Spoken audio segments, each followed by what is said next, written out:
Hi, in this video we'll have a look at how you can add additional users onto the system.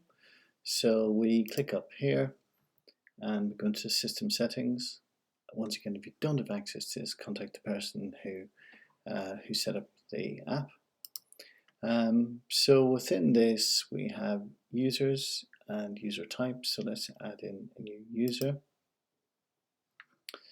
We click on add.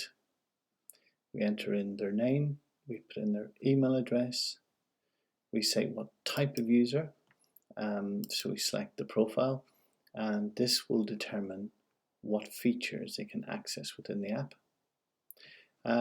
You've also got the cost code, so once again you can set up different cost codes. This is the payroll code, and you can actually specify an amount per hour. If you don't use this, then you just select the default, don't worry about it, but it is quite a powerful feature. You can also, if you're using time recording, you can limit the number of hours. So you would normally limit this for an individual to be 24 hours, just to avoid someone accidentally inputting a silly number of hours, which has been known to happen. So that controls that. Then down here we have permissions on expenses. So if you're using expenses, so you can determine for an expense type whether it's used to track supplier bills, used for accruals.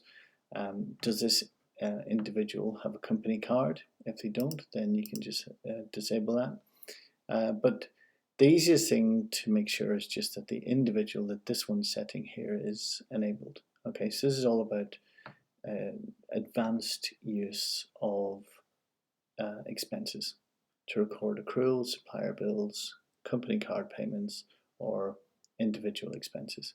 So the rule of thumb is just make sure that this one here is enabled. So once you've done that and you click on save, it will send the individual an email, and it'll tell them how to access the system, and it'll also give them a temporary password. So once they try and log in, it'll ask them to change it to a password that they're more familiar with. And that's how you add in additional users into the system.